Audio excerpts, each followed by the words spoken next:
اعوذ باللہ من الشیطان الرجیم، بسم اللہ الرحمن الرحیم۔ السلام علیکم ورحمۃ اللہ وبرکاتہ۔ آج کا ہمارا موضوع ہے ابلیس کی فریب کاریاں۔ آج ہم بات کریں گے عزازیل کی سوانح حیات۔ عزازیل نامی ایک جن نہایت عبادت گزار اور بلند پائے کا عالم تھا۔ وہ اپنے علم اور زہد و تقوی کی بنیاد پر فرشتوں میں بےحد مقبول ہوا اور ہر وقت ان کے ساتھ گھلا ملا رہنے لگا۔ اس کے بارے میں مشہور ہے کہ ہزارہ سال تک عبادت کی اور زمین کے چپے چپے پر سجدے کیے۔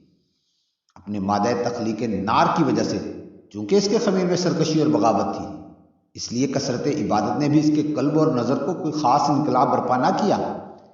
وہ اپنے علم کو ذاتی تفاخر کا ذریعہ سمجھنے لگا، عبادت پر نازا رہنے لگا۔ پھر اس کی فطرت میں جہاں پسندی کا جذبہ کوٹ کوٹ کر بھرا ہوا تھا۔ وہ اپنے آپ کو بڑے مراتب کا اہل اور حقدار سمجھنے لگا۔ اس کی فریب کاریوں کے تذکرے سے قبل ایک محقق کے حوالے سے ان کی سوانح کے چند اوراق ملاحظہ کریں۔ اس کی سوانح کا آغاز جنوں کی تخلیق سے کیا جاتا ہے۔ ارشاد خداوندی ہے، میں نے جنوں کو نار سموم سے پیدا کیا۔ آگ کا جو شعلہ بھڑکتا ہے، اس کے کئی حصے اور کئی رنگ ہوتے ہیں، جو سخت گرم ہوتا ہے اور اس میں دھوئیں کی آمیزش نہیں ہوتی، اسے نار سموم فرمایا گیا۔ جنات کے جد اعلیٰ جان کو نار سموم سے پیدا کیا گیا۔ ملائکہ کی تخلیق چونکہ نور سے تھی، اس لیے ان کی فطرت میں بغاوت اور سرکشی نہیں تھی، اس لیے وہ تو عبادت اور ریاضت اور اللہ کی تسبیح میں مشغول ہو گئے۔ وہ ہر قسم کے جرم و خطا سے محفوظ رہے۔ جنات کی تخلیق کا بنیادی مادہ چونکہ نار سموم تھا، اس لیے وہ معصیت اور نافرمانی اور سرکشی کا مظاہرہ کرنے لگے۔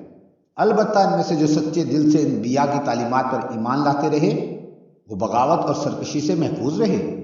قرآن مقدس اس بات پر شاہد ہے کہ جنات ہمارے آقا سید عالم صلی اللہ علیہ وآلہ وسلم پر ایمان لائے اور تعلیم کی خاطر حضور صلی اللہ علیہ وآلہ وسلم کی خدمت میں حاضر بھی ہوا کرتے تھے۔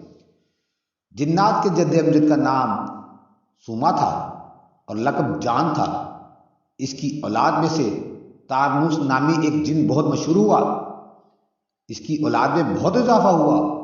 انہیں شریعت کا پابند ٹھہرایا گیا۔ وہ احکامات خداوندی کی پابندی کرنے لگے اور ان کی زندگی امن و سکون سے بسر ہونے لگی۔ کچھ مدت گزرنے کے بعد ان میں سے اکثر گمراہ ہو گئے۔ اللہ نے انہیں طرح طرح کے عذابوں میں مبتلا کر دیا۔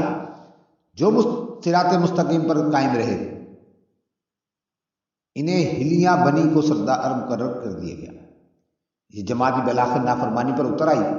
ان میں سے صراط مستقیم پر قائم رہنے والوں پر بہریقات کو حاکم مقرر کر دیا گیا۔ اس کے بعد باری باری میں یاموس اور پھر خبیث سردار مقرر ہوئے۔ خبیث کی بیوی کا نام نبیس تھا۔ وہ عزازیل ان کا بیٹا تھا۔ عزازیل نے گمراہی اختیار کرنے والے جنات کے خلاف ملائکہ کی فوج سے تعاون کیا۔ وہ بظاہر نیکوکار اور عبادت گزار تھا۔ عزازیل کو آسمانوں پر جانے کی اجازت مل گئی۔ آسمانوں پر جا کر بھی اس نے بہت عبادت کی اور بھرپور توجہ سے علم حاصل کرتا رہا۔ عابد تو پہلے ہی مشہور تھا، اب عالم بھی بن گیا۔ اسے ملائکہ کا استاد مقرر کر کے بڑے اعزاز سے سرفراز کیا گیا۔ اس کے لیے ایک نورانی تخت بچھایا جاتا جس پر بیٹھ کر وہ ملائکہ کو درس دیا کرتا تھا۔ پھر آسمان پر عبادت کر کے زاہد مشہور ہوا۔ دوسرے آسمان پر عابد نام پایا، تیسرے آسمان پر عارف، چوتھے پر ولی، پانچویں پر تقی، چھٹے پر خازن اور ساتویں پر عزازیل نام پایا۔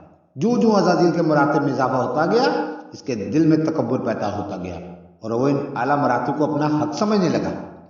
تکبر کی وادی میں پہلا قدم۔ ملائکہ کی فوج کے ساتھ جب عزازیل نے جنات کو مار مار کر زمین سے نکال دیا، وہ ان جنگلوں، پہاڑوں اور سمندروں میں گھس گئے تو عزازیل کو زمین پر پورا اختیار حاصل ہو گیا۔ اس کا جب جی چاہتا آسمان پر چلا جاتا، جب جی چاہتا زمین پر اتر آتا۔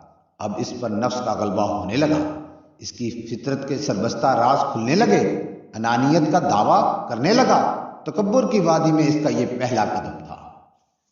آج کا ہمارا موضوع ہم یہیں پر ختم کرتے ہیں۔ انشاءاللہ کل بات کریں گے عزازیل کی تکبر کی وادی میں دوسرا قدم۔ اللہم صلی علی سیدنا و مولانا محمد و آلہ و اطرتہ بعدد کل معلوم لک۔